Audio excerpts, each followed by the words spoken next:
ઘરમાં રોજની જેમ એક શાંત અને સુકૂન ભરેલો માહોલ હતો. સવાર સવારમાં ઉગતા સૂરજની પહેલી કિરણો હજી ધરતી પર ઉતરવાની તૈયારી જ કરી રહી હતી કે વિકાસની આંખો ખુલી ગઈ. જવાબદારીઓના બોજને કારણે તેને સવારે વહેલા ઉઠવાની આદત પડી ગઈ હતી.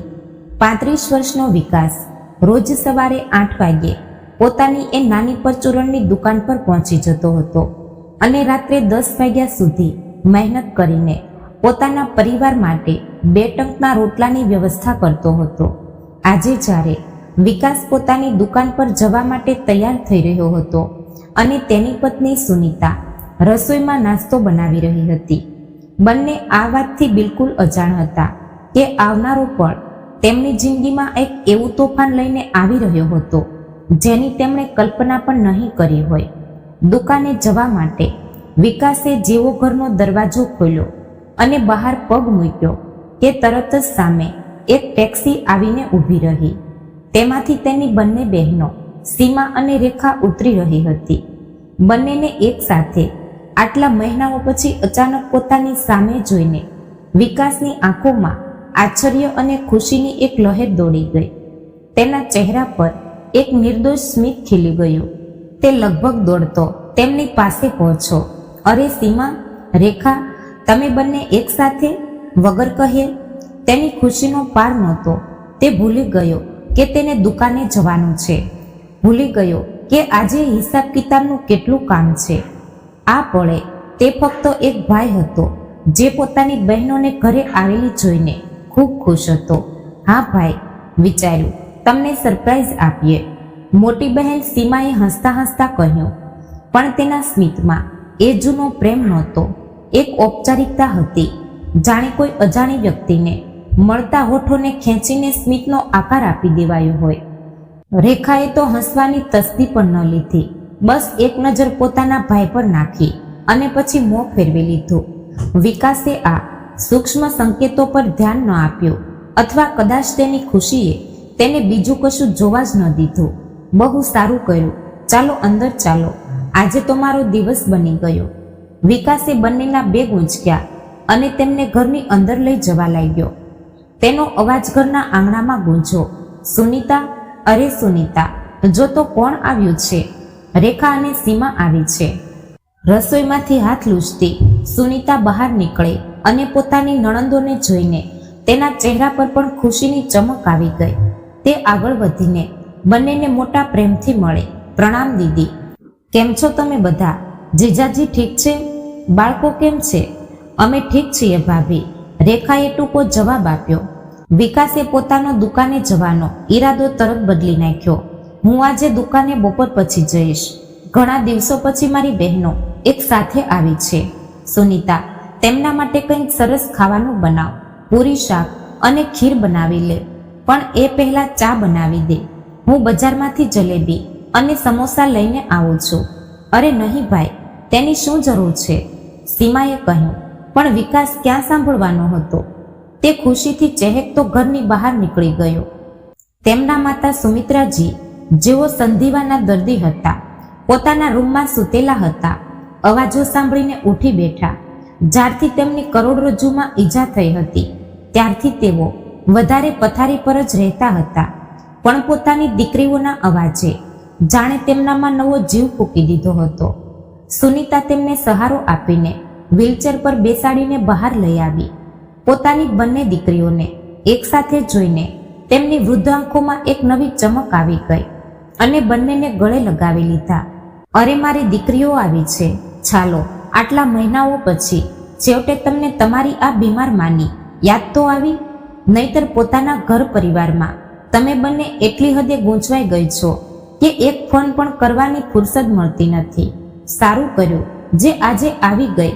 બહુ યાદ કરતી હતી હું તમને બંનેને. માનો ગળો ભરાઈ આવ્યો હતો. સુનીતાએ તરત પાણી લાવીને આપ્યું અને તેમની સેવામાં લાગી ગઈ. ઘરનો માહોલ ઉત્સવ જેવો થઈ ગયો હતો. વિકાસ બજારમાંથી ગરમા ગરમ નાસ્તો લઈને પાછો ફર્યો. બધા આંગણામાં બેસીને વાતો કરવા લાગ્યા. વિકાસ પોતાની બહેનો સાથે જૂના દિવસોને યાદ કરીને હસી મજાક કરી રહ્યો હતો. બચપણની શેતાનીઓ, સ્કૂલના કિસ્સાઓ દોહરાવી રહ્યો હતો. બંને બહેનો હસી તો રહી હતી, પણ તેમની આંખોમાં એક વિચિત્ર ગંભીરતા હતી જેને તે સમજી શકતો નહોતો. તેણે ઘણીવાર તેમને પૂછવાનું વિચાર્યું કે બધું ઠીક તો છે ને, પણ દર વખતે એ વિચારીને ચૂપ થઈ જતો કે કદાચ મુસાફરીનો થાક હશે. કરીબ 1 કલાકની વાતચીત પછી અચાનક એક વિચિત્ર ખામોશી છવાઈ ગઈ. મોટી બહેન સીમાએ એક ઊંડો શ્વાસ લેતા પહેલા રેખા તરફ જોયું અને પછી વિકાસની આંખોમાં સીધું જોતા બોલી, ભાઈ, અમે આજે અહીં એક બહુ જરૂરી વાત કરવા આવ્યા છીએ. તેની અવાજમાં એક ગંભીરતા હતી જેણે વિકાસના દિલમાં એક અજાણી ધ્રુજારી પેદા કરી દીધી. હા બોલ સીમા, શું વાત છે? બધું ઠીક તો છે ને? સીમાએ પોતાની નાની બહેન રેખા તરફ જોયું, જાણે તેની પાસેથી સહમતિ માગી રહી હોય, અને પછી બોલી, ભાઈ, પિતાજીના આ મકાન અને દુકાન પર અમારો પણ હક છે અને કાયદો અમને આ હક આપે છે. અમને અમારો હિસ્સો જોઈએ. આ વાક્ય કોઈ બોમ્બની જેમ ઘરની શાંતિ પર પડ્યું. એક પળ માટે ત્યાં ગાઢ સન્નાટો છવાઈ ગયો. વિકાસને લાગ્યું જાણે તેના કાનોએ છેતરપિંડી કરી છે. તે પોતાની બહેન તરફ જોતો રહી ગયો, અવિશ્વાસથી, આઘાતથી. શું કહી રહી છો તું? તેનો અવાજ ધ્રુજી રહ્યો હતો. રેખાએ આગળ વધીને કહ્યું, તેના અવાજમાં પણ એ જ કઠોરતા હતી, ભાઈ, અમે સ્પષ્ટ વાત કરી રહ્યા છીએ. 2005ના હિન્દુ ઉત્તરાધિકાર કાયદા અનુસાર દીકરીઓનો પણ દીકરાઓ બરાબર અધિકાર છે પોતાની સંપત્તિ પર, અને આ મકાન અમારા પિતાની કમાણીથી ઊભું કરાયું છે. જે દુકાનના તમે એકલા માલિક બની બેઠા છો, તે દુકાન પણ અમારા પિતાજીએ ખરીદી હતી. વિકાસના પગ નીચેથી જાણે જમીન ખસી ગઈ. તેણે લાગ્યું જાણે તે કોઈ ઊંડી ખાઈમાં પડતો જઈ રહ્યો છે. જે બહેનો માટે તે દુનિયા સાથે લડી શકતો હતો, આજે તે જ તેની સામે ઊભી હતી. તેને તેના જ ઘરમાંથી બેદખલ કરવા માટે તે ધ્રુજતા ધ્રુજતા બોલ્યો, હિસ્સો? કેવો હિસ્સો? સીમા, રેખા, તમે લોકો હોશમાં તો છો? એ દુકાન મારા બાળકોના મોનોપોળિયો છે, અને આ ઘર, આ અમારું ઠેકાણું છે. અહીં અમારી મા રહે છે, મારા પત્ની, બાળકો રહે છે. અમે બધા ક્યાં જઈશું? એ બધું અમે નથી જાણતા. અમને તો બસ અમારો હિસ્સો જોઈએ. સીમાએ નિર્દયતાથી કહ્યું, ચૂપ થઈ જા સીમા, એક પણ શબ્દ નહીં. આ પહેલા કે વિકાસની બહેનો કશું બીજું કહી શકે, એક ગર્જના આખા ઘરને કંપાવી દીધું. આ અવાજ તેમની વૃદ્ધમાં સુમિત્રાનો હતો, જે વ્હીલચેર પર બેઠા બેઠા ધ્રુજી રહ્યા હતા. પોતાની દીકરીઓની વાત સાંભળીને તેમના અંદર જાણે જ્વાળામુખી ફાટી પડ્યો હતો. હિસ્સો? કેવો હિસ્સો જોઈએ છે તમને બંનેને? શું તમે ભૂલી ગઈ કે આ ઘર અને દુકાન કોના પ્રતાપે બચી શક્યા? તમારા ભાઈના પ્રતાપે. સીમાએ કંઈક કહેવાની કોશિશ કરી. માં, તમે નહીં સમજો. હું નહીં સમજું? માનો અવાજ વધુ તેજ થઈ ગયો. અરે, મારા કરતાં વધારે કોણ સમજશે તમને? મેં તમને મારી કોખમાં પાડી છે. શું તમને જરાય અંદાજ છે કે તમારા આ ભાઈએ તમારા માટે શું શું ત્યાગ કર્યો છે? તે ભૂતકાળમાં પાછા ફર્યા જ્યારે તમારા બાપનો આશરો માથા પરથી ઉઠી ગયો હતો. ત્યારે આ વિકાસ ફક્ત 18 વર્ષનો હતો. તેણે પોતાનો અભ્યાસ છોડી દીધો, પોતાના સપના છોડી દીધા, જેથી તમે બંને ભણી શકો. તેના મિત્રો કોલેજ જતા હતા, ભવિષ્યના સપના ગોતતા હતા, અને આ પોતાની જવાની આ દુકાનના ગલ્લા પર બેસીને ગુજારી રહ્યો હતો, જેથી તમારા લગ્નમાં કોઈ ઉણપ ન રહી જાય. સુમિત્રાજીનો અવાજ આંસુઓથી ધ્રુજી રહ્યો હતો. તમારા બંનેના લગ્ન એમ જ નથી થઈ ગયા. પોતાની હેસિયત કરતાં વધારે ખર્ચ કર્યો હતો તેણે. લોકો પાસેથી કર્જ લીધું હતું, જેથી તમે બંને તમારા સાસરામાં માથું ઊંચું કરીને રહી શકો છો, જેથી તમારા સાસરામાં તમને કોઈ એવું ન કહી શકે કે તમારા પિયર પક્ષે લગ્નમાં કોઈ કમી છોડી દીધી. અને આજે તમે એ જ ભાઈ પાસેથી તેનું ઘર અને દુકાન છીનવવા આવ્યા છો. સુમિત્રાજી હાંફવા લાગ્યા. સુનીતાએ દોડીને તેમને સંભાળ્યા, તેમની પીઠ સહલાવી. આખા આંગણામાં એક ભયાનક સન્નાટો પસરી ગયો. વિકાસની આંખોમાંથી આંસુ વહી રહ્યા હતા. તે કશું કહી શકતો નહોતો. માના આ ભાવાત્મક શબ્દોની બંને દીકરીઓ પર કોઈ અસર ન થઈ. સીમાએ મોટી બેશરમીથી જવાબ આપ્યો, માં, ભાઈએ જે કર્યું તે તેમની ફરજ હતી. એક ભાઈ પોતાની બહેનો માટે જે કરે છે, ભાઈએ એ જ કર્યું. અને અમે અહીં કોઈ ભીખ નથી માંગી રહ્યા, અમે અમારો કાયદાકીય હક માંગી રહ્યા છીએ. આ સાંભળીને વિકાસ અંદર સુધી તૂટી ગયો. તેને લાગ્યું જાણે કોઈએ તેની છાતીમાં કટાર ભોંકી દીધો હોય. જે બહેનોની એક સ્મિત માટે તેણે પોતાની અસંખ્ય જરૂરિયાતો મારી નાખી હતી, જેમની ખુશીઓ માટે તેણે પોતાની જવાની દુકાનના ગલ્લા પર બેસીને ગુજારી દીધી હતી, આજે તે જ તેને પારકા કરી રહી હતી, તેને બેઘર કરવા પર તત્પર હતી. ત્યારે સીમાનો ફોન વાગી ઉઠ્યો. તે ઉઠીને આંગણાના ખૂણામાં જઈને વાત કરવા લાગી. બીજી તરફ તેનો પતિ હતો. હા, કહી દીધું છે. નહીં, હજી માની નથી રહ્યા. તમે ચિંતા ન કરો, મારો હિસ્સો તો હું કોઈ પણ કિંમતે નહીં છોડું. આ પણ કોઈ વાત થઈ ભલા? તે આટલા મોટા ઘર અને ચાલતી દુકાન પર બેસીને મજા કરી રહ્યો છે અને અમે અહીં ઘૂંટાઈ ઘૂંટાઈને ગુજરાન ચલાવીએ. હું લઈને જ રહીશ મારો હિસ્સો. આટલી વાત કરીને તે પાછી આવીને બેસી ગઈ, જાણે કશું થયું જ ન હોય. તેના ચહેરા પર કઠોરતા સિવાય કોઈ ભાવ નહોતો. સુમિત્રાજીએ એક બીજી કોશિશ કરી. જુઓ દીકરી, તમારા ભાઈએ તમારા માટે શું નથી કર્યું? તમારી દરેક પરેશાનીમાં તમારી સાથે ઊભો રહ્યો. તમારા પિતાજીના ગયા પછી તેણે એકલાએ આ ઘરને સંભાળ્યું, મારું ધ્યાન રાખ્યું. મારી બીમારી પર આટલો ખર્ચ થઈ રહ્યો છે, પણ આજ સુધી તેણે ઉફ સુધી નથી કરી. તમારી ભાભી પણ મારો પૂરો ખ્યાલ રાખે છે. તમારે તો આ વાતથી ખુશ થવું જોઈતું હતું કે તમારું પિયર સમૃદ્ધ છે. ઉલટાનું તમે તેની પાસે સંપત્તિમાં હિસ્સો માંગી રહ્યા છો. થોડીક તો શરમ કરો. પણ બંને બહેનોએ એક ન સાંભળી. તેઓ જાણે પોતાનું જમીર અને બધી શરમ પોતાના ઘરે છોડીને આવી હતી. ભાઈ, ઇમોશનલ થવાથી કશું નહીં થાય. અમને પૈસાની જરૂર છે. અમારા પણ બાળકો છે, તેમનું પણ ભવિષ્ય છે.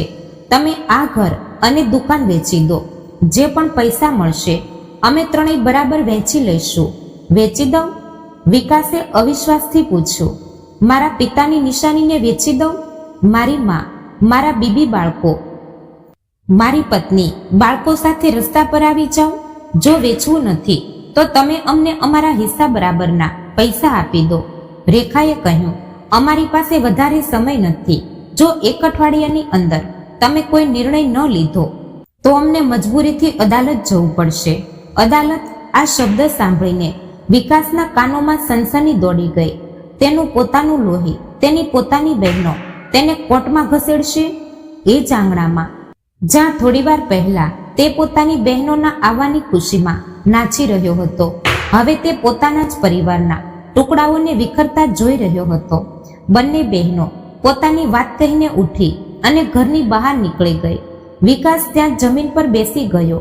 સુમિત્રાજીની આંખોમાંથી આંસુ વહેવા લાગ્યા. તે ધીમા અવાજે બોલ્યા, હે ભગવાન, આ શું થઈ ગયું?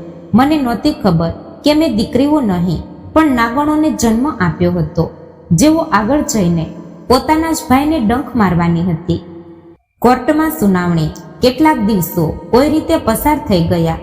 ઘરમાં એક વિચિત્ર શોક છવાયેલો હતો. કોઈ કોઈની સાથે વાત કરતું નહોતું. વિકાસ દુકાન પર તો જતો હતો, પણ તેનું શરીર ત્યાં હતું અને આત્મા ઘરમાં. તેને પોતાની બહેનોએ કહેલા શબ્દો કોઈ તીરની જેમ વારંવાર દિલમાં ખૂંચતા હતા. એક અઠવાડિયા પછી બપોરની શાંતિને ચીરતી એક અવાજ આવ્યો. વિકાસ બાબુની ચિઠ્ઠી છે. આ ટપાલી હતો, પણ તેના હાથમાં જે સરકારી કવર હતો તે કોઈ ચિઠ્ઠી નહીં પણ સંબંધોની બરબાદીનો આદેશ હતો. ધ્રુજતા હાથોથી વિકાસે તે લિફાફો ખોલ્યો. અંદર અદાલતની મોહર લાગેલા કાગળો હતા. તેની આંખોએ જે વાંચ્યું તેના પર મગજને વિશ્વાસ ન થયો. તેની બંને સગી બહેનોએ તેની વિરુદ્ધ સંપત્તિમાં હિસ્સેદારી માટે કેસ કરી દીધો હતો. તે કાગળનો ટુકડો વિકાસના હાથમાંથી છૂટીને હવામાં લહેરતો જમીન પર આવી પડ્યો. વિકાસ પણ તેની પાછળ પાછળ નિર્જીવ થઈને ત્યાં જાંગણામાં પડેલી ખુરશી પર ઢળી પડ્યો હતો. એક પળમાં તેની આંખો સામે બધું ઘૂમી ગયું. તેને પોતાના પિતાનો ચહેરો યાદ આવ્યો, જે વારંવાર કહેતા હતા, મારી દીકરીઓ મારું ગૌરવ છે. જોજો, આ મારું નામ રોશન કરશે. આજે એ જ દીકરીઓ તેમને બનાવેલા ઘરના પાયા હલાવવા પર તત્પર હતી. ત્યારે તેને એક ધૂંધળો મંજર યાદ આવ્યો. ઘણા વર્ષો પહેલાનો એ દિવસ, જ્યારે તેની મોટી બહેન સીમા કોલેજથી પાછી ફરતી વખતે એક ભયાનક એક્સિડન્ટનો શિકાર થઈ ગઈ હતી. તે લોહીથી લથપથ હતી. ખબર મળતા જ વિકાસ પોતાની દુકાનનું શટર પાડીને પાગલોની જેમ દોડ્યો હતો. ડોક્ટરે કહ્યું હતું, તરત ઓ નેગેટિવ લોહી જોઈએ, નહીતર અમે તેને બચાવી નહીં શકીએ. ઓ નેગેટિવ એક બહુ જ દુર્લભ બ્લડ ગ્રુપ, જે વિકાસનું પણ હતું. તેને યાદ હતું. હોસ્પિટલ પહોંચીને તેણે એક પળ પણ વિચાર ન કર્યો. થોડી જ વારમાં તેનું લોહી તેની રગોમાંથી નીકળીને તેની બહેનની નસોમાં જઈ રહ્યું હતું. તેને એક નવું જીવન આપી રહ્યું હતું. જ્યાં સુધી સીમાને હોશ ન આવ્યો, તે તેના પલંગ પાસે બેઠો રહ્યો. આજે એ જ બહેન જેની રગોમાં તેનું આપેલું લોહી દોડી રહ્યું હતું, તે જ તેનું લોહી ચૂસવા પર ઉતરી હતી, ફક્ત આ પથ્થરો અને કાગળના ટુકડાઓ માટે. શું આ જ દિવસ માટે? શું આ જ દિવસ માટે મેં મારી બહેનનો જીવ બચાવ્યો હતો? આ વિચારતા જ વિકાસની આંખોમાંથી આંસુઓનો પૂર ફૂટી નીકળ્યો. તે જમીન પર બેઠેલો રડવા લાગ્યો. તેનો રડવાનો અવાજ સાંભળીને માં સુમિત્રાજી બહાર આવ્યા. જ્યારે તેમણે કોર્ટના નોટિસ વિશે સાંભળ્યું તો તેઓ પોતાની છાતી કૂટી કૂટીને રડવા લાગ્યા. હે ભગવાન, આ શું દિવસ દેખાડી દીધો! મારી પોતાની દીકરીઓ જ આજે મારા દીકરાની દુશ્મન બની ગઈ. આના કરતા તો તું મને ઉઠાવી લેતો. ઘરમાં હાહાકાર મચી ગયો. વિકાસ સંપૂર્ણપણે એકલો પડી ગયો હતો. ત્યારે જ તેની પત્ની સુનીતાએ આગળ વધીને તેના ખભા પર હાથ મૂક્યો. જ્યારે વિકાસે તેની તરફ જોયું તો સુનીતાની આંખોમાં આંસુ નહીં, પણ એક વિચિત્ર હિંમત હતી. તેણે વિકાસનો હાથ મજબૂતીથી પકડ્યો અને બોલી, તમે ગભરાશો નહીં, તમે એકલા નથી, હું તમારી સાથે જ છું. અમે બધા મળીને આ તોફાનનો સામનો કરીશું.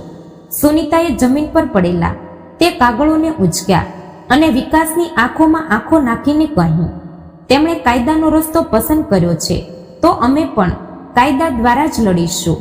ભગવાનથી મોટો કોઈ ન્યાય કરનારો નથી. તેમણે અમારી પાસે ખોટું કર્યું છે, ન્યાય તો થઈને જ રહેશે. સુનીતાના આ શબ્દોએ વિકાસને થોડી હિંમત આપી. તે જાણતો હતો કે આ લડાઈ ફક્ત જમીન કે દુકાનની નહીં, પણ એ ભરોસાની હતી જે હંમેશ માટે તૂટી ચૂક્યો હતો. જે દિવસનો ડર વિકાસના દિલમાં છેલ્લા કેટલા અઠવાડિયાથી બેઠો હતો, તે દિવસ આજે હતો. વિકાસ અદાલતના કટઘેરામાં એક ગુનેગારની જેમ ઊભો હતો. હા, એક મુજરીમ, જેનો ગુનો એ હતો કે તેણે પોતાની બહેનોને અતિશય પ્રેમ કર્યો હતો. તેનો ગુનો એ હતો કે તેણે પોતાનું બધું તેમની ખુશીઓ પર લૂંટાવી દીધું હતું. અને ઠીક તેની સામેના કટઘેરામાં ઊભી હતી તેની બંને બહેનો સીમા અને રેખા. તેમના ચહેરા પર ન કોઈ ચિંતાની રેખા હતી, ન કોઈ પસ્તાવો. તેમની આંખોમાં બસ એક જીદ હતી, પોતાનો હક મેળવવાની. વિકાસે જ્યારે તેમને જોયા તો ખુદથી સવાલ કરી બેઠો, શું આ એ જ બહેનો છે જેમને પોતાની આંગળી પકડાવીને તે મેળાઓમાં ફરવા લઈ જતો હતો? શું આ જ બહેનો છે જે બચપણમાં મારી પાછળ પાછળ ભાઈ ભાઈ કરીને દોડતી હતી? અદાલતની કાર્યવાહી શરૂ થઈ. બંને પક્ષના વકીલો જજ સાહેબની સામે પોતપોતાનો પક્ષ મૂકી રહ્યા હતા, દલીલો આપી રહ્યા હતા. ત્યારે જજ સાહેબે, જેઓ એક અનુભવી અને સમજદાર વૃદ્ધ હતા, પોતાની નજર વિકાસ પર ટીકાવી અને પૂછ્યું, મિસ્ટર વિકાસ, જ્યારે કાયદાએ દીકરીઓને તેમના પિતાની સંપત્તિમાં બરાબરનો હક આપ્યો છે, તો તમે તેમને તેમનો હક આપવાથી ઇનકાર કેમ કરી રહ્યા છો? આ સાંભળીને વિકાસની આંખો ભરાઈ આવી. તેણે ખુદને સંભાળ્યો અને કહ્યું, જજ સાહેબ, હું મારી બહેનોને તેમનો હક આપવાથી ઇનકાર નથી કરી રહ્યો. તેણે એક ઊંડો શ્વાસ લીધો, જાણે પોતાના અંદરના દર્દને બહાર કાઢી રહ્યો હોય, અને બોલ્યો, પણ મારી બહેનો એ દુકાનમાં હિસ્સો માંગી રહી છે, જેનાથી હું મારા પરિવાર માટે 2 ટંકની રોટી કમાઈ શકું છું. એ દુકાનથી મારી અને મારા પરિવારની જરૂરિયાતો પૂરી થાય છે. વિકાસનો અવાજ હવે ધ્રુજી રહ્યો હતો. જજ સાહેબ, તેઓ એ મકાનમાં હિસ્સો માંગી રહી છે જે મારું, મારી વૃદ્ધ અને બીમાર માનું અને મારા બાળકોનું એકમાત્ર આશરો છે. જો આ પણ વહેંચાઈ ગયું તો અમે બધા ક્યાં જઈશું? જજ સાહેબ, તેની આંખોમાંથી હવે આંસુ વહી રહ્યા હતા, પણ તેણે પોતાની વાત ચાલુ રાખી. માય લોર્ડ, હું ફક્ત 16 વર્ષનો હતો જ્યારે મારા પિતાજીની તબિયત ખરાબ રહેવા લાગી હતી. તે દુકાન પર નહોતા જઈ શકતા. એ કાચી ઉંમરમાં જ્યારે મારા સમાન ઉંમરના બાળકો ખેલકૂદમાં મસ્ત રહેતા હતા, પોતાનું ભવિષ્ય સુધારવા માટે ભણતા લખતા હતા, હું દુકાનના ગલ્લા પર બેસતો હતો. મેં મારા પિતાજીના અંતિમ શ્વાસ સુધી તેમની સેવા કરી, રાતભર જાગીને અને સાથે સાથે ઘરની જવાબદારી પણ સંભાળી. વિકાસે પોતાની બહેનો તરફ જોયું અને કહ્યું, મેં મારો અભ્યાસ અધવચ્ચે જ છોડી દીધો જેથી હું મારી બહેનોનો અભ્યાસ ચાલુ રાખી શકું. હું ભલે 12મું પણ પાસ ન કરી શક્યો, પણ મેં મારી બંને બહેનોને કોલેજમાં ઉચ્ચ શિક્ષણ અપાવ્યું જેથી તેમને ક્યારેય કોઈ વસ્તુની કમી મહેસૂસ ન થાય. પિતાજીના મૃત્યુ પછી પૂરી કોશિશ કરી કે ઘરના કોઈ સભ્યોને તેમની કમી મહેસૂસ ન થાય. મેં તેના લગ્નમાં મારી હેસિયત કરતાં વધારે ખર્ચ કર્યો. લોકો પાસેથી વ્યાજ પર પૈસા ઉઠાવ્યા, પણ તેમના લગ્નમાં કોઈ કમી ન આવવા દીધી. આજે હું એક નાની દુકાન ચલાવું છું અને આ બંને પોતાના ઘરોમાં મોજ મજાથી જિંદગી જીવી રહી છે.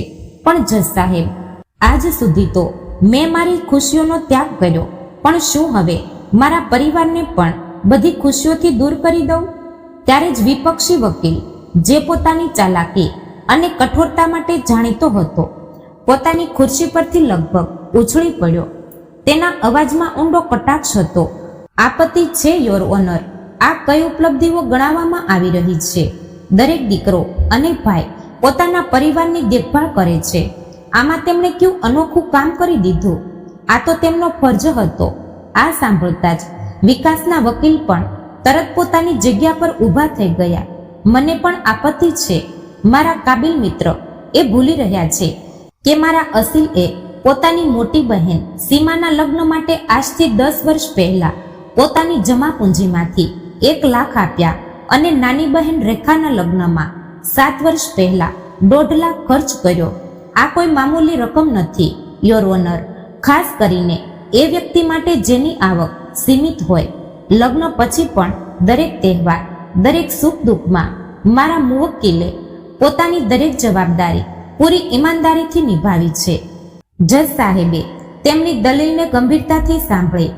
વિકાસના વકીલે પોતાની વાતને વધુ વજન આપતા કહ્યું, માય લોર્ડ, આ બધા ત્યાગના બદલામાં મારા મુવક્કીલ અને તેમના પરિવારને શું મળ્યું?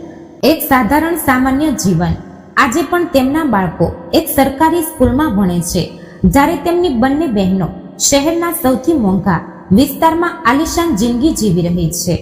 પણ આ દલીલોની સીમા અને રેખા પર જરાય પણ અસર ન થઈ. સીમાએ એ જ પથ્થરદિલ અંદાજમાં મૂક્યું, જજ સાહેબ, અમે અહીં ભાવુક કહાનીઓ સાંભળવા નથી આવ્યા. અમે ફક્ત એ માગી રહ્યા છીએ જે કાયદાકીય રીતે અમારો હક છે. તમે અમને અમારા કાનૂની અધિકારથી વંચિત ન કરી શકો. આ સાંભળીને વિકાસના ધીરજનો બંધ તૂટી ગયો. તેની આંખોમાંથી હવે આંસુ નહીં, એક તોફાન વહી રહ્યું હતું. તેણે કટઘેરાને પકડીને જોરથી ઝટકો આપ્યો અને લગભગ ચીસ પાડતા કહ્યું, જજ સાહેબ, જે સમયે મારી મોટી બહેનના પતિનો વ્યાપાર ડૂબ્યો હતો અને તેમના પર લાખોનું દેવું થઈ ગયું હતું, ત્યારે તેમણે મદદ માટે કોને પુકાર્યો હતો? મને. એ વખતે મેં મારા એ જ ઘર પર, જેને આજે તેઓ હડપવા માંગે છે, બેંકમાંથી કર્જ લઈને તેમની મદદ કરી હતી. એ કર્જના હપ્તાઓ હું આજ સુધી ભરી રહ્યો છું. 2 મહિનાના હપ્તા હજી પણ બાકી છે. તેણે પોતાની નાની બહેન રેખા તરફ પોતાની ધ્રુજતી આંગળી ઉઠાવી. અને તું રેખા, જ્યારે તારો દીકરો ગંભીર રૂપથી બીમાર પડી ગયો હતો અને ડોક્ટરોએ કહ્યું હતું કે જો તરત ઓપરેશન ન થયું તો બાળક નહીં બચે, ઈલાજ માટે લાખો રૂપિયાની જરૂર હતી, તો તે કોના દરવાજા પર દસ્તક આપી હતી? વિકાસનો અવાજ હવે લથડી રહ્યો હતો. મારી પત્ની સુનીતાએ એક પણ વિચાર્યા વિના પોતાના લગ્નના બધા દાગીના જે તેની માએ તેને આપ્યા હતા મારા સામે લાવીને મૂકી દીધા હતા. તેણે કહ્યું હતું, બાળકનો જીવ બચાવવો વધારે જરૂરી છે. મેં એ દાગીનાને ગીરવે મૂકીને તારી મદદ કરી હતી. જજ સાહેબ, એ દાગીના હું આજ સુધી છોડાવી નથી શક્યો. આજે પણ તે સોનાની દુકાન પર પડ્યા છે. તમે જોઈ લો. મારી પત્નીના હાથમાં દાગીનાના નામે કાચની બંગડીઓ છે, જ્યારે મારી બંને બહેનોના હાથમાં સોનાના કંગન છે. અદાલતમાં હાજર દરેક વ્યક્તિને વિકાસની વાતોમાં સચ્ચાઈ દેખાઈ. અંદર સુધી તૂટી ચૂકેલો વિકાસ પોતાના ઘૂંટણ પર બેસી ગયો અને મોટેથી રડી પડ્યો. તેનું આખું શરીર ધ્રુજી રહ્યું હતું. તેની પત્ની સુનીતા, જે સામે ખુરશી પર બેઠેલી હતી, પોતાનો ચહેરો પોતાની સાડીના પલ્લુથી ઢાંકીને રડવા લાગી. અદાલતમાં એક એવો સન્નાટો છવાઈ ગયો જેને શબ્દોમાં વર્ણન ન કરી શકાય. દરેક વ્યક્તિના શ્વાસ થંભી ગયા હતા. દરેક આંખોમાં આંસુ હતા. જજ સાહેબ, જે હજારો મુકદ્દમા સાંભળી ચૂક્યા હતા, આજે ખુદ ભાવુક થઈ ગયા. તેમણે પોતાના ચશ્મા ઉતાર્યા અને પોતાના રૂમાલથી પોતાની ભીની થઈ ચૂકેલી આંખોને લૂછી. થોડી પળોની ખામોશી પછી તેણે ઊંડો શ્વાસ ભર્યો અને પોતાની તીક્ષ્ણ નજર સીમા અને રેખા પર ટકાવી દીધી. હું તમને બંનેને સીધો સવાલ પૂછું છું અને મને સીધો જવાબ જોઈએ. શું તમારા ભાઈએ જે કંઈ કહ્યું તે સંપૂર્ણપણે સત્ય છે? શું તેમણે તમારા પતિના વ્યાપારને ડૂબવાથી બચાવવા માટે પોતાના એ જ ઘરને ગીરવે મૂકીને બેંકમાંથી કર્જ લીધું હતું? અને શું તેમની પત્નીએ પોતાના લગ્નના દાગીના તમારા દીકરાનો જીવ બચાવવા માટે ગીરવે મૂકી દીધા હતા? બંને બહેનોની નજરો શરમથી ઝૂકી ગઈ. તેમના ચહેરા સફેદ પડી ગયા. તેઓ કશું બોલી ન શક્યા. રેખાએ બસ હળવેકથી હામાં માથું હલાવી દીધું. જજ સાહેબે આ વાત નોંધી લીધી. આ પછી બંને પક્ષના વકીલો વચ્ચે થોડીવાર વધુ કાનૂની ચર્ચા ચાલી રહી, પણ આજની સુનાવણીનો નિષ્કર્ષ બધાની સામે આવી ચૂક્યો હતો. જજ સાહેબે તે દિવસની કાર્યવાહીને મુલતવી કરતા આગામી સુનાવણીની તારીખ આપી દીધી. વિકાસનું આત્મસમર્પણ અને બાળકોનો નિર્દોષ પ્રેમ.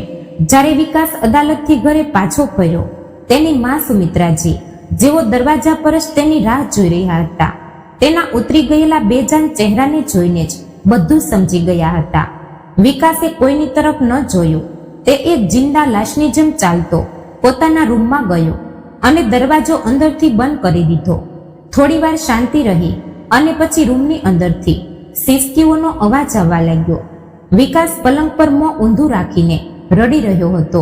આજે તેનો બધો સંયમ, બધી ધીરજ, બધું દર્દ આંસુઓના રસ્તે બહાર નીકળી રહ્યું હતું. તેને પોતાની બહેનોના પથ્થર જેવા ચહેરા યાદ આવી રહ્યા હતા. તેને વિપક્ષી વકીલનો વ્યંગ યાદ આવી રહ્યો હતો. તે બિલકુલ લાચાર થઈ ચૂક્યો હતો. દરવાજાની બહાર ઊભેલી સુનીતા અને સુમિત્રાજીનું દિલ બેઠું જઈ રહ્યું હતું. તેમણે આજ સુધી વિકાસને આમ તૂટતા ક્યારેય જોયો નહોતો. આ એ ઇન્સાન હતો જે આખા પરિવાર માટે એક ચટ્ટાનની જેમ ઊભો રહેતો હતો, અને આજે એ ચટ્ટાન રેતીની જેમ વિખરાઈ રહી હતી. ત્યારે જ 8 વર્ષનો રોહન અને 6 વર્ષની રિયા, જેઓ સ્કૂલમાંથી આવીને પોતાના પપ્પાની રાહ જોઈ રહ્યા હતા, રૂમના દરવાજા સુધી આવ્યા. તેમણે દરવાજાના નાના કાણામાંથી પોતાના પપ્પાને રડતા જોયા તો તેમની નાનકડી દુનિયામાં જાણે ભૂકંપ આવી ગયો. તેઓ પોતાના પપ્પાને ભગવાન માનતા હતા, એક સુપર હીરો જે ક્યારેય કમજોર ન પડી શકે. તેમને રડતા જોઈ બંનેની આંખો ભરાઈ આવી. તેમણે દરવાજો ખખડાવ્યો. પપ્પા, ખોલો પ્લીઝ. થોડી પળો પછી જ્યારે વિકાસે દરવાજો ખોલ્યો તો બાળકો એકબીજાના હાથ પકડીને અંદર ચાલ્યા આવ્યા. તેમના નાનકડા હાથોમાં તેમની સૌથી મોટી સંપત્તિ હતી, તેમની માટીના ગુલ્લક. આ ગુલ્લકોમાં તેમણે છેલ્લા 1 વર્ષથી પોતાના રમકડા, ટોફીઓ અને ચોકલેટ માટે મળેલા ખિસ્સા ખર્ચના એક સિક્કાને બચાવીને રાખ્યો હતો. રોહને હિંમત કરીને પોતાના પપ્પા પાસે જઈને તેમના હાથને સ્પર્શ કર્યો. તેનો ચહેરો ચિંતાથી ભરેલો હતો. પપ્પા, તમે કેમ રડી રહ્યા છો? વિકાસે પોતાના આંસુ લૂછ્યા અને પોતાના બાળકો તરફ જોયું. તેની માસૂમ આંખોમાં પોતાના માટે આટલી ઊંડી ચિંતા જોઈને તેનું કલેજું મોં સુધી આવી ગયું. તેના પાસે કહેવા માટે કોઈ શબ્દ નહોતા. તે બસ તેમને જોતો રહી ગયો. ત્યારે જ રિયાએ પોતાની મીઠી આવાજમાં કહ્યું, પપ્પા, તે બંને કોઈ તમને પૈસા માટે પરેશાન કરી રહી છે, હે ને? મેં કાલ રાતે તમને અને મમ્માને વાત કરતા સાંભળ્યા હતા. વિકાસ ખામોશ રહ્યો. આ સવાલોનો તે પોતાની દીકરીને શું જવાબ આપતો? તેની ખામોશીને જોઈને રોહને પોતાની અને રિયાની ગુલ્લક આગળ વધારતા કહ્યું, પપ્પા, તમે પરેશાન ન થાવ, તમે અમારી આ બંને ગુલ્લક રાખી લો. અમે આમાં ઘણા બધા પૈસા જમા કર્યા છે. તમે આ બધા પૈસા ફઈને આપી દો અને તેમને કહો કે તે તમને હવે વધારે પરેશાન ન કરે. પણ પપ્પા, પ્લીઝ તમે રડો નહીં. અમને બિલકુલ સારું નથી લાગતું જ્યારે તમે રડો છો. બાળકોના મોંમાંથી નીકળેલા આ શબ્દોએ જાણે વિકાસના સીનામાં એક તોફાન ઊભું કરી દીધું. આ એક એવો પળ હતો જ્યાં સંબંધો પોતાની બધી પરિભાષાઓ ખોઈ બેઠા હતા. એક તરફ તેની સગી બહેનો હતી જેમને લાખો રૂપિયા આપ્યા પછી પણ તેમના લાલચની આગ શાંત નહોતી થઈ રહી, અને બીજી તરફ આ બે નાનકડા જીવ હતા જે પોતાના પિતાના ચહેરા પર એક સ્મિત પાછું લાવવા માટે પોતાની જિંદગીભરની જમા પૂંજી, પોતાના સપનાઓની ગુલ્લક એક પળમાં કુરબાન કરવા તૈયાર હતા. વિકાસ હવે વધુ સહન ન કરી શક્યો. ભાવનાઓનો પૂર ઉમટ્યો અને તેણે બંને બાળકોને એક ઝટકામાં ખેંચીને પોતાની છાતીએ ભેટી લીધા અને મોટેથી રડવા લાગ્યો. તે તેમના માથાને ચૂમી રહ્યો હતો, તેમને પ્રેમ કરી રહ્યો હતો, જાણે એ માસૂમ બાળકો પાસેથી તે પોતાની ખોવાયેલી હિંમત પાછી મેળવવા માંગતો હોય. દરવાજા પર ઊભેલી સુનીતા પોતાના પતિના દર્દ પર રડી રહી હતી. વિકાસ પોતાની કિસ્મત પર રડી રહ્યો હતો. મા પોતાની કોખ પર રડી રહી હતી. અને એ બે માસૂમ બાળકો એ ફક્ત એટલે રડી રહ્યા હતા કારણ કે તેમનો સુપર હીરો, તેમનો પપ્પા રડી રહ્યો હતો. અદાલતની આગામી કાર્યવાહીની તારીખ આવી. વકીલોમાં ફરીથી તીખી બહેસ શરૂ થઈ. વિકાસનો વકીલ તેની મજબૂરીઓ અને ત્યાગની દલીલો આપી રહ્યો હતો, તો વિપક્ષી વકીલનો અવાજ અદાલતમાં ગુંજો, ઓબ્જેક્શન માય લોર્ડ, આ કોર્ટ છે, કોઈ ડેઇલી સોપનું ડ્રામા નહીં. બહેસ પોતાના ચરમ પર હતી. માહોલમાં એક તણાવ હતો. જજ સાહેબ મૂંઝવણમાં હતા. કાયદો અને ઇન્સાનિયત વચ્ચેનું અંતર તેમને સાફ નજર આવી રહ્યું હતું. ત્યારે જ અદાલતનો દરવાજો એક કર્કશ અવાજની સાથે ખુલ્યો. બધાનું ધ્યાન તે તરફ ગયું. એક વ્હીલચેર પર એક કમજોર પણ દ્રઢ સંકલ્પો વાળી વૃદ્ધ સ્ત્રી અંદર દાખલ થઈ રહી હતી. આ સુમિત્રાજી હતા. તેમની પાછળ તેમની વહુ સુનીતા ઊભી હતી, જેના ચહેરા પર ચિંતા અને મજબૂતીનો મિશ્રિત ભાવ હતો. સુમિત્રાજીની પ્રવેશથી આખા કોર્ટરૂમમાં એક ખામોશી લાવી દીધી. વિપક્ષી વકીલે તેમને જોતા જ એક મોકો ભાંપી દીધો. તે પોતાની જગ્યાએથી ઊભો થયો અને વ્યંગથી હસતા બોલ્યો, આ જુઓ જજ સાહેબ, નવો યુક્તિ. જ્યારે ઇમોશનલ કહાનીઓમાંથી કામ ન બન્યું તો હવે પોતાની બીમાર માને જ અદાલતમાં લઈ આવ્યા. ઇમોશનલ બ્લેકમેઇલિંગની એક બીજી કોશિશ. આ સાંભળીને સુમિત્રાજી, જેઓ અત્યાર સુધી ખામોશ હતા, તે પોતાની નજરો ઉઠાવી. તેમણે વ્હીલચેરથી જ પોતાની ધ્રુજતી પણ મજબૂત અવાજમાં કહ્યું, નહીં વકીલ સાહેબ, હું અહીં મારા દીકરાની તરફેણ કરવા કે કોઈને ઇમોશનલી બ્લેકમેલ કરવા નથી આવી. હું અહીં અદાલત સામે પૂરું સત્ય રાખવા આવી છું. અને સાચું એ છે કે મારો દીકરો એક અત્યંત શરીફ અને ભલો ઇન્સાન છે, જે ક્યારેય કોઈનો હક મારવા વિશે વિચારી પણ નથી શકતો. તેમણે પોતાની દીકરીઓ તરફ જોયું અને કહ્યું, સાચું એ છે કે તેણે લગ્ન પછી પણ દરેક પગલા પર પોતાની આ બહેનોની મદદ કરી, પણ જ્યારે તેને મદદની જરૂર પડે તો કોઈ આગળ ન આવ્યું. મારી બીમારી પર વિકાસ અત્યાર સુધી લાખો રૂપિયા ખર્ચ કરી ચૂક્યો છે. તેની પાસે પૈસા નહોતા ત્યારે જ તેણે કર્જ લઈને મારો ઈલાજ કરાવ્યો. પણ મારી આ લાડલી દીકરીઓ, જેમને આજે સંપત્તિમાં હિસ્સો જોઈએ છે, એકવાર પણ એ પૂછવા ન આવી કે માં, તું જીવિત છે કે મરી ગઈ. તેમની અવાજમાં દર્દ અને ગુસ્સો બંને હતો. જો મારી દીકરીઓને મારા પતિની સંપત્તિમાં હિસ્સો જોઈએ છે તો સૌથી પહેલા તેમને એ કર્જનું હિસ્સેદાર બનવું પડશે જે મારા દીકરા વિકાસના માથા પર છે. શું તેઓ એ કર્જમાંથી હિસ્સો ચૂકવશે જે આ ઘર પર લેવાયો હતો તેમની પોતાની ગૃહસ્થી બચાવવા માટે? શું તેઓ મારી બીમારી પર થયેલા ખર્ચમાં હિસ્સો આપશે? સુમિત્રાજી હવે જજ સાહેબ તરફ વળ્યા. તેમની આંખોમાં આંસુ હતા પણ અવાજમાં લોખંડ જેવી મજબૂતી હતી. જજ સાહેબ, તમે કાયદાના રખવાળા છો, તમે જ જણાવો, શું હક ફક્ત એક તરફ હોય છે? જ્યારે જવાબદારીઓનો વખત હતો તો એ કહીને પલ્લું ઝાટકી લીધું કે ભાઈ છે તેનો ફરજ છે, અને જ્યારે આજે સંપત્તિની વાત આવી તો કાયદો યાદ આવી ગયો. તેમણે પોતાની વાત પૂરી કરતા કહ્યું, જો ફરજ ફક્ત દીકરાનો છે તો હક પણ ફક્ત દીકરાનો જ હોવો જોઈએ. જજ સાહેબ, અદાલતમાં એક એવો સન્નાટો પસરી ગયો જે કોઈ તોફાનના આવતા પહેલા હોય છે. વિપક્ષી વકીલ પાસે કોઈ જવાબ નહોતો. જજ સાહેબે એક ઊંડી અને તીખી નજરથી બંને બહેનો તરફ જોયું અને તેમને ફટકાર લગાવી, તમને તમારો હક તો યાદ રહ્યો, પણ પોતાનો ફરજ ભૂલી ગઈ. પોતાના મા બાપ અને ભાઈ પ્રત્યે તમારું પણ કોઈ કર્તવ્ય હતું. જ્યારે જવાબદારીઓનો વખત હતો તો તમે ક્યાંય નહોતી, અને જ્યારે પ્રોપર્ટીની વાત આવી તો હિસ્સો માંગવા ચાલી આવી. વિકાસ જેવા ભાઈ પર તો બહેનો ખૂબ પ્રેમ કરતી હોય છે, અને તમે લોકો તેનો જીવ લેવા પર ઉતરી આવી છો.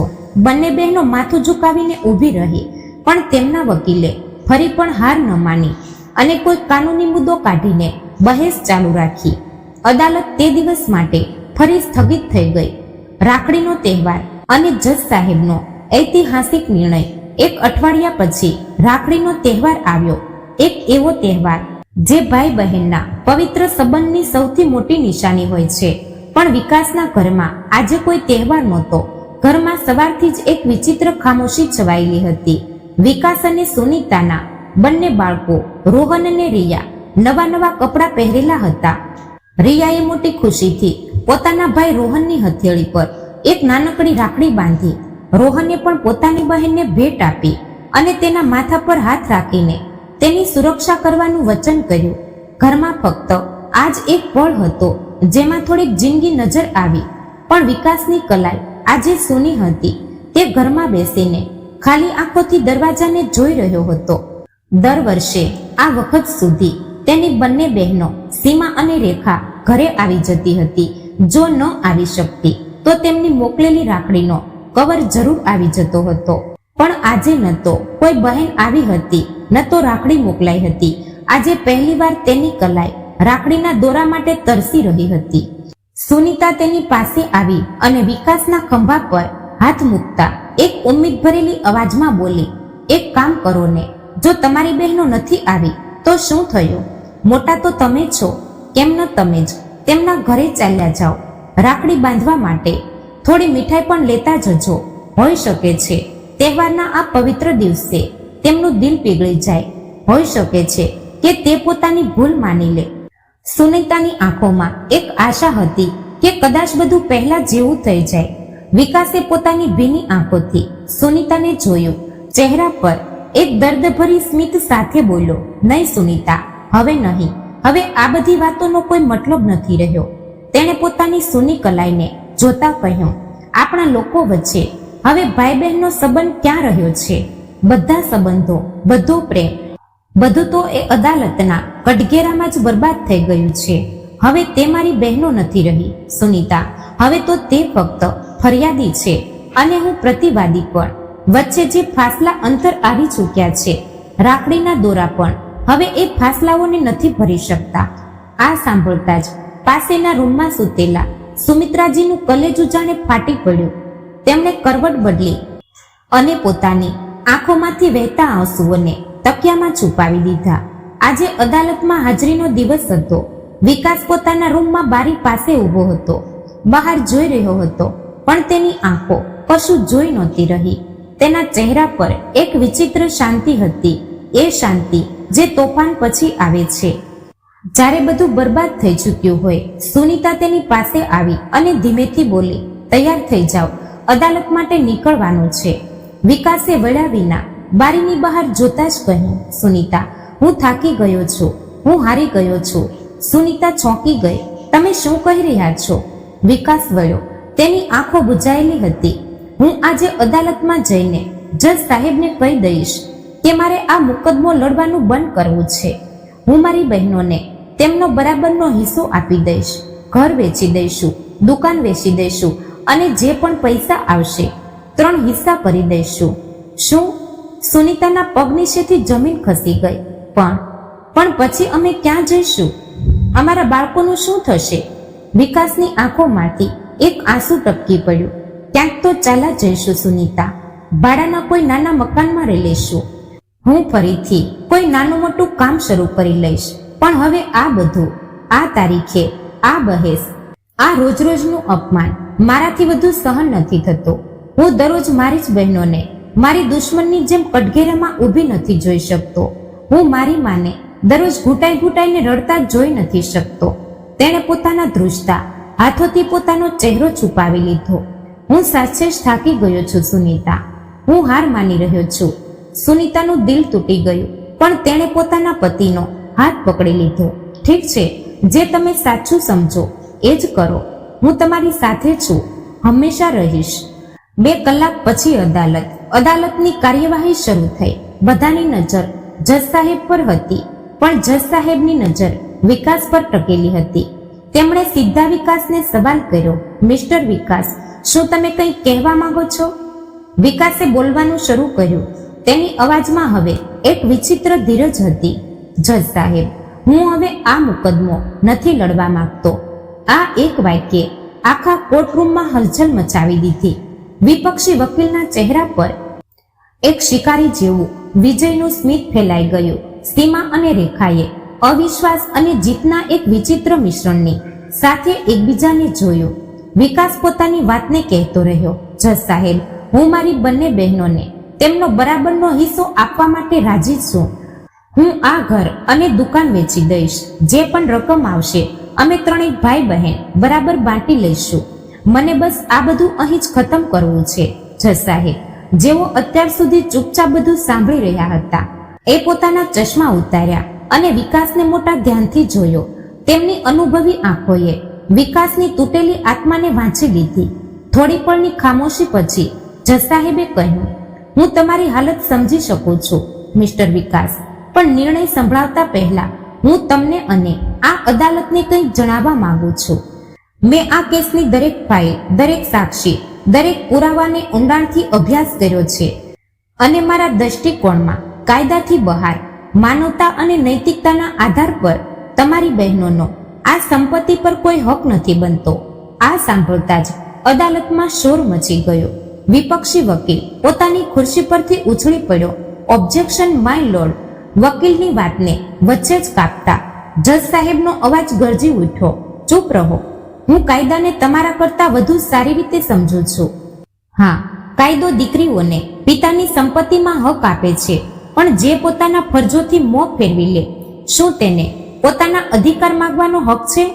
જજ સાહેબના અવાજમાં ગુસ્સો હતો, પણ તેમણે એક પળ ઊભા રહીને વિકાસના ઝૂકેલા માથાને જોયો. હું એ પણ જોઈ રહ્યો છું કે આ આદમી સંબંધોના બોજ નીચે સંપૂર્ણપણે દટાઈ ચૂક્યો છે, અને જો હું આજે તેને તેની મરજી વિરુદ્ધ જીત અપાવું તો કદાચ તે ક્યારેય ખુશ નહીં થઈ શકે. જજ સાહેબે એક પળ વિચાર્યું, પછી તેમના ચહેરા પર એક વિચિત્ર ચમક આવી. જો મિસ્ટર વિકાસ પોતાની બહેનોને બરાબરનો હિસ્સો આપવા માંગે છે તો અદાલત તેમના આ નિર્ણયનો સન્માન કરે છે. આ સંપત્તિ 3 બરાબર હિસ્સાઓમાં વહેંચાશે, પણ એક શરત પર. જ્યારે જજ સાહેબના મોંમાંથી આ શબ્દો નીકળ્યા તો અદાલતમાં હાજર દરેક વ્યક્તિના શ્વાસ જાણે થંભી ગયા. જજ સાહેબે પોતાની નજરો સીધી સીમા અને રેખા પર ગાળી અને કહ્યું, સંપત્તિની વહેંચણી થશે, તમને તમારો હક મળશે. જજ સાહેબનો અવાજ હવે વધુ ગંભીર અને ધારદાર થઈ ગયો. પણ આ બટવારા બંધ દરવાજાઓની પાછળ નહીં, પણ બધાની સામે થશે. મારી શરત એ છે કે જે દિવસે આ ઘર અને દુકાનની વહેંચણી થાય તે દિવસે તમે બંને બહેનોએ પોતપોતાના સાસરામાંથી ઓછામાં ઓછા 10 આદરણીય લોકોને સાક્ષી તરીકે લાવવા પડશે. આ સાંભળતા જ બંને બહેનોના ચહેરા પીળા પડી ગયા. જજ સાહેબ અહીં ન અટકા. તેમણે પોતાની વાતને વધુ ધાર આપતા કહ્યું, તે બધા પોતાની આંખોથી આ જોશે કે કઈ રીતે તમે બંને બહેનો પોતાના પિયરમાંથી, પોતાના એ ભાઈ પાસેથી જેણે પોતાની પૂરી જિંદગી તમારા પર સમર્પિત કરી દીધી, પોતાનો હિસ્સો વસૂલ કરી રહી છો. અને હા, જજ સાહેબે એક એક શબ્દ પર જોર દેતા કહ્યું, તમારી નણંદો અને તેમના પતિઓનું ત્યાં હોવું અનિવાર્ય છે. આખરે તેમણે પણ તો આ શિક્ષા મળવી જોઈએ કે પિતાની સંપત્તિમાં દીકરીઓ અને બહેનોનો પણ બરાબરનો હક હોય છે. અને સૌથી અગત્યની વાત, જજ સાહેબનો અવાજ હવે આખા કોર્ટ રૂમમાં ગુંજી રહ્યો હતો, તમે બંનેએ પોતપોતાના બાળકોને પણ સાથે લાવવા પડશે. તેમને પોતાની આંખોથી એ જોવા દો કે તેમની માં પોતાના મામાના ઘરને કેવી રીતે વેચાણ કરાવી રહી છે. તેમને આ સબક બચપણમાં જ મળી જવો જોઈએ કે દુનિયામાં લોહીના સંબંધો કરતા વધુ મહત્વ પૈસાની હોય છે. જજ સાહેબે એક પળ ઊભા રહીને પૂરી અદાલત પર નજર નાખી અને પછી પોતાનો અંતિમ નિર્ણય સંભળાવ્યો. જો તમને બંનેને આ શરત મંજૂર છે તો હું હમણાં જ આ વખતે સંપત્તિના બરાબર બંટવારાનો આદેશ જારી કરી દઉં છું. અને જો તમને આ શરત મંજૂર નથી તો આ મુકદ્દમો આજ પળથી નામંજૂર સમજવામાં આવશે. આ કોઈ શરત નહોતી, આ એક બ્રહ્માસ્ત્ર હતું જેનો કોઈની પાસે કોઈ ઉપાય નહોતો.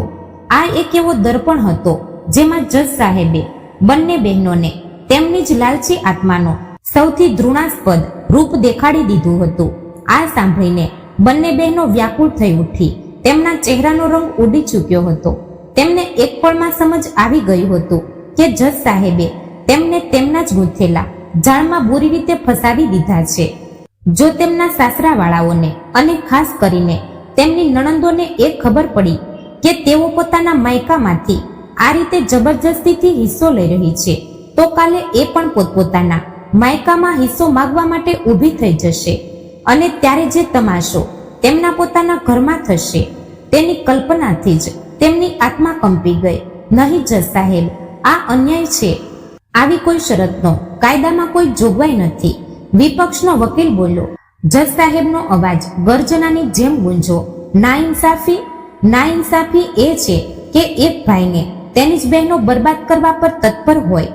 જો તમારી મુવક્કિલ સાચી છે તો તેમને આ કામ બધાની સામે કરવામાં શું વાંધો હોવો જોઈએ? સત્યને કોઈ પડદાની જરૂર નથી હોતી. જજ સાહેબે આદેશ આપ્યો.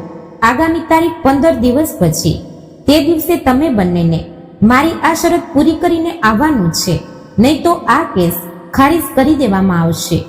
તેણે પોતાનો હથોડો મેજ પર પટક્યો. કોર્ટ હવે સ્થગિત કરવામાં આવે છે. બંને બહેનો પોતાનો ઉતરી ગયેલો હારેલો ચહેરો લઈને એકબીજાને જોતી રહી ગઈ.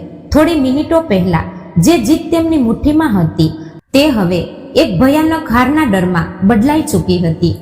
અદાલતની બહાર આવતા જ સીમાનો ફોન વાગ્યો. તેના પતિએ મોટા ઉત્સાહથી પૂછ્યું, શું થયું? નિર્ણય અમારા હકમાં થયો કે નહીં? એ સમયે નાની બહેન રેખાનો પણ ફોન વાગ્યો. તેના પતિએ પણ એ જ સવાલ પૂછ્યો, જલ્દી જણાવો, કેટલા પૈસા મળશે? બંને બહેનો એકબીજાને જોઈ રહી હતી. આજે પહેલીવાર તેમની આંખોમાં લાલચ નહીં પણ પોતાની કરણી પર ગહેરો પશ્ચાતાપનો અફસોસ હતો. જજ સાહેબના શબ્દો, માની પીડા અને પોતાના ભાઈનો તૂટેલો ચહેરો, બધું એક સાથે તેમની આંખો સામે ઘૂમી ગયું. સીમાએ કાંપતી અવાજમાં પોતાના પતિથી કહ્યું, મને કોઈ પ્રોપર્ટી નથી જોઈતી. અને રેખાએ પણ રડતા રડતા પોતાના પતિને કહ્યું, હું મારો કેસ પાછો લઈ રહી છું. મને નથી જોઈતો કોઈ હિસ્સો. બંનેએ ફોન કાપી નાખ્યો. તેઓએ એકબીજાની સાથે નજર મળાવી નહોતી રહી. તેઓ ચૂપચાપ અલગ અલગ દિશાઓમાં ચાલી ગઈ. તેમણે સંપત્તિ તો ન જીતી પણ પોતાની ઇન્સાનિયત, પોતાનું સન્માન, પોતાનો ભાઈ અને સૌથી મોટી વાત પોતાનું પિયર, બધું જ હારી દીધું હતું.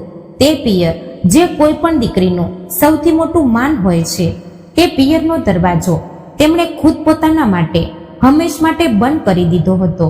તો દોસ્તો, જજ સાહેબે જે શરત રાખી, શું તે સાચી હતી? તમારો અભિપ્રાય કમેન્ટ બોક્સમાં જરૂર લખજો. તો મિત્રો, વાર્તા પસંદ આવી હોય તો ચેનલને લાઈક અને સબસ્ક્રાઇબ જરૂરથી કરી દેજો, જેથી કરીને અમારા વિડીયોની માહિતી તમને મળતી રહે. તો ફરી મળીશું એક નવી વાર્તા સાથે. ત્યાં સુધી આપ સૌને જય શ્રી કૃષ્ણ, રાધે રાધે, હર હર મહાદેવ.